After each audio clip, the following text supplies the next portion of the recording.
Hello everyone. Now we are going to discuss the next class what is called insecta. Arthropoda के अंदर जैसे कि 7 phylum बहुत important है, उसमें से बहुत इंपॉर्टेंट एक और भी है जिसे हम कहते हैं इंसेक्टा। तो जिसके अंदर आप देख सकते हो कि अपने इर्द गिर्द जितने भी कीटक होते हैं इंसेक्ट, वो किसके अंदर आते हैं? इसके अंदर हेक्सापोडा। हेक्सा का मतलब क्या होता है? 6। तो आप इस जैसे कि कोई भी इंसेक्ट लो, उसको आप इसके पैरों को काउंट करो, इधर से 3 और 3 कितने होंगे? 6 लेग्स होंगे।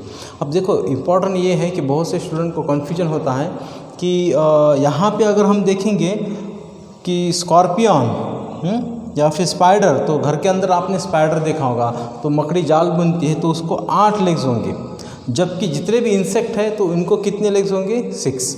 और एक डिफरेंस क्या है, इनको विंग्स है और इन्हें विंग्स अब्सेंट है। हाँ, एक बात और याद रखना कि here in this spider wings absent और एंटीना भी नहीं रहेंगे, विंग्स क्या रहेंगे? अब्सेंट रहेंगे। तो ये उड़ नहीं सकते बेचारे। तो एंटीना भी नहीं, इनको विंग्स भी नहीं है, तो घर के अंदर एक मकड़ी जैसा जाल बना देती है और उसके अंदर वो प्रे आता है, उसे खा लेती है। ओके, तो ये एक फ़र्क याद रखना। बाद में अगर हम इंसेक्टा की बात करेंगे तो हेक्सापोडा जैसे उसके अंदर बहुत सारे आपको डाइवर्सिटी मिल सकती है और या फिर वैरायटी भी मिलती है। तो जैसे कि कई सारे इंसेक्ट है, तो हर स्टूडेंट कभी ना कभी बचपन में उसने वो ब्लैक एंड पकड़ी होंगी।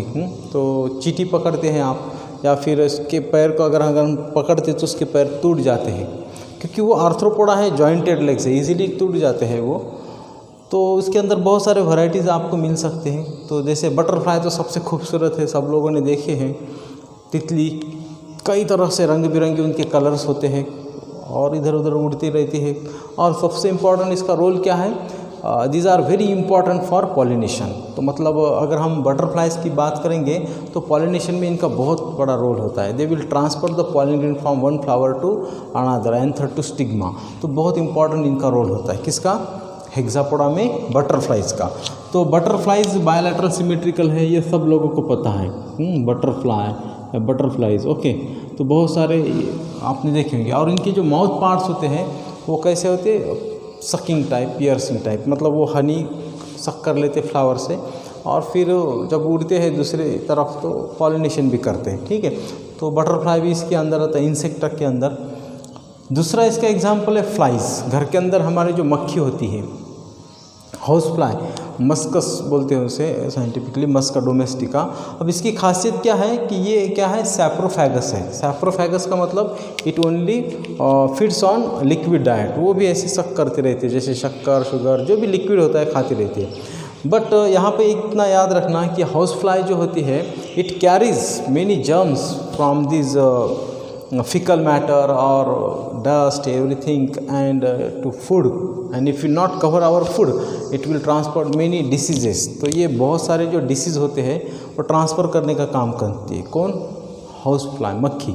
इसे आपने मक्खी फिल्म देखी होंगी, तो वहाँ पे आप देख सकते हो कि इसके ऐसे प्रोमिनेंट ऐसे कंपाउंड आए होते हैं। तो ये भी याद रखना कि इसको ऐसे एक प्रोमिनेंट कंपाउंड आए होता है, एक कंपाउंड आइज होते हैं। ठीक है, तो कंपाउंड आए जैसे कि आर्थ्रोपोडा में आपको एक स्पेशल चैप्टर ही है आपके कॉकरोच के ऊपर। कॉकरोच को भी कंपाउंड आए होते हैं, तो उसके बहुत सारे लेंस होते हैं, तो उन्हें हम बोलते हैं ओमैटिडिया। तो उसको ऐसी फ्रूट मोज़ाइक जैसे एक मोज़ाइक इमेज दिखाई देती है कंपाउंड आई के कारण। ठीक है, तो नेक्स्ट एग्जाम्पल है बीटल्स। अब देखो आप लोगों ने कई सारे बीटल्स देखे होंगे, कलरफुल बीटल्स होते हैं कुछ। अभी रेनी सीजन में बहुत सारे बीटल आपने देखे होंगे। तो बीटल को अगर आप देख सकते हो तो उनके बॉडी के ऊपर ऐसा हार्ड चिटिन जैसा एक स्ट्रक्चर होता है, तो ऊपर से ये इस तरह से, और नीचे उसको विंग्स होते हैं। और जो ऊपर वाला होता है upper hard, that is only protective, and the wings are useful for flying. And again it having 1, 2 and 3 pairs of legs, total 6 legs. तो बीटल्स का भी एक बहुत इंपॉर्टेंट रोल है कि in agriculture they also harmful for crops also. कुछ beetle जो crop के लिए बहुत हार्मफुल होते हैं, they eat some grains and etcetera. So farmers के लिए बहुत बड़ा प्रॉब्लम रहता है बीटल्स का भी एक। ओके, बाद में मॉस्किटो। अब मॉस्किटो को कौन भूल सकता है? मॉस्किटो तो बहुत ख़तरनाक है। सब लोग परेशान करते हैं। तो आपको पता है कि मॉस्किटो में भी एक पॉइंट याद रखना कि मेल मॉस्किटो जो होता है it only feeds on plant juice while female mosquito suck the blood.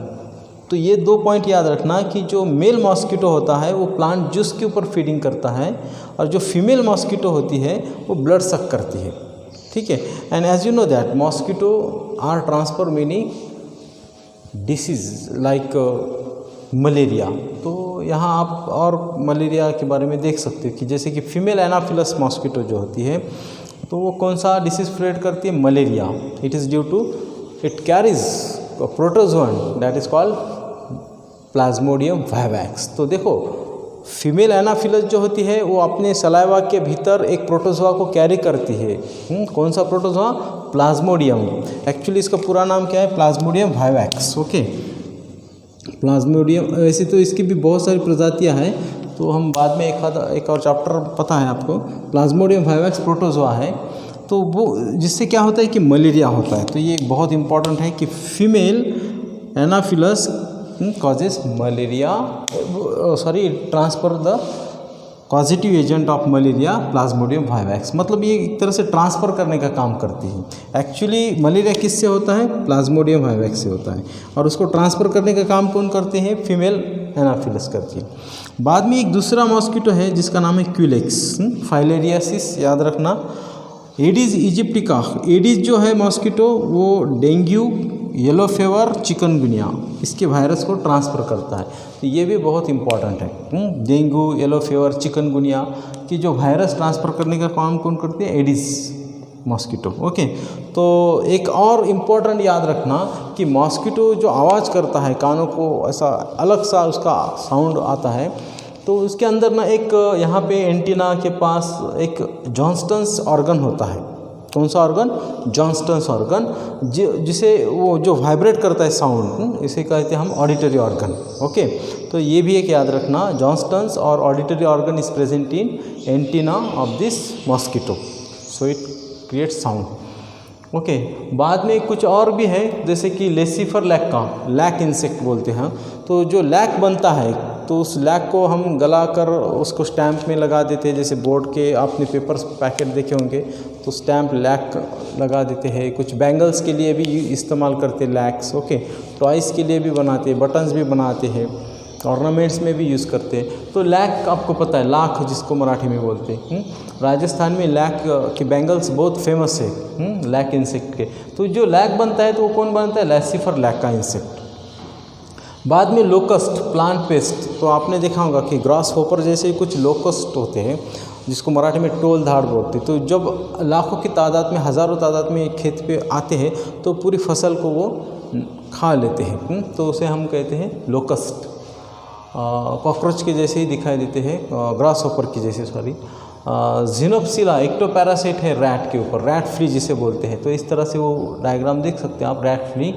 तो जिसके कारण ब्यूबॉनिक प्लेग होता है। आप पुणे में बहुत फेमस था एक प्लेग, अपनी हिस्ट्री में पढ़ा होगा। तो जो ब्यूबॉनिक प्लेग होता है तो जिनोप्सिला या फिर रैट फ्ली के कारण होता है। ये एक्टोपैरासाइट होता है रैट और ह्यूमन के ऊपर, तो बाहर से वो ब्लड सक करता है और जिसके कारण ब्यूबॉनिक प्लेग भी हो सकता है। बाद में ह्यूमन लाउस पेडिकुलस, तो हमारे सर के ऊपर रहती एक्टोपैरासाइट लाउस जुए, तो टाइफस फीवर स्प्रेड करने का काम करती है। कौन, हेड लाउस। ओके, और बेड बग आपको पता है, सीमिक्स बेड बग, तो जो खटमल बोलते हैं। तो आपने पुरानी जो लकड़ी की जो काट होते हैं तो उसके कॉर्नर्स में वो छिप के रहते हैं और ब्लड सक करते हैं मन का सोने के बाद। तो बेड बग, खटमल, तो जिसके कारण टाइफाइड, प्लेग, काला आजार, टीबी जैसी बीमारियां भी वो स्प्रेड कर सकता है। ओके, तो कुछ ये है और कुछ यूज़फुल भी है हमारे लिए, जैसे कि हनी बी, वैप्स, हनी बी आती है। तो आप लोगों ने देखा होगा हनी बी का छत्ता देखा होगा, उसके अंदर हनी, सेरिकल्चर में भी कुछ इंसेक्ट होते हैं हनी बी, तो ये भी आपको पता है। तो जैसे कि हनी बी के, हनी के रोल्स तो आपको पता है, बहुत इंपॉर्टेंट आयुर्वेदा के अंदर। तो वे वैस हनी बीज वो पॉलिनेशन का भी काम करते हैं। और आइंस्टाइन ने तो कहा था कि जिस दिन ये पॉलिनेटिंग एजेंट्स जैसे कि हनी बीज नहीं रहेंगे या फिर वो बटरफ्लाइज वगैरह सब मर जाएंगे। तो वो एक्सटिंक्ट होंगे तो उनके साथ ह्यूमन पॉपुलेशन भी एक्सटिंक्ट होता है, क्योंकि वो सबसे इम्पॉर्टेंट रोल प्ले करते हैं पॉलिनेशन के लिए। तो वो न रहेगा तो क्रॉप प्रोडक्शन नहीं बढ़ेगा और ह्यूमन को फूड नहीं मिल सकता है। तो ये भी बहुत इम्पॉर्टेंट है। तो जैसे कि जितने हो सकते मैंने बहुत सारे आपके पॉइंट्स और MCQs एग्जांपल कवर किए हैं, बाकी और भी बहुत सारे हैं, आपको वो क्या करना है, वो सॉर्ट आउट करना है। तो इसके लिए आप डीप में वो एक बुक है यूनिवर्सल एररलेस, उसके अंदर बहुत और भी डीप में है। फिर भी मैंने जितने भी इम्पोर्टेंट MCQs है NEET point of view Arthropoda के यहाँ पे कवर किए हैं। ठीक है, तो अगली बार हम एक नेक्स्ट फाइलम डिस्कस करेंगे, उसका नाम है फिर मोलस्का।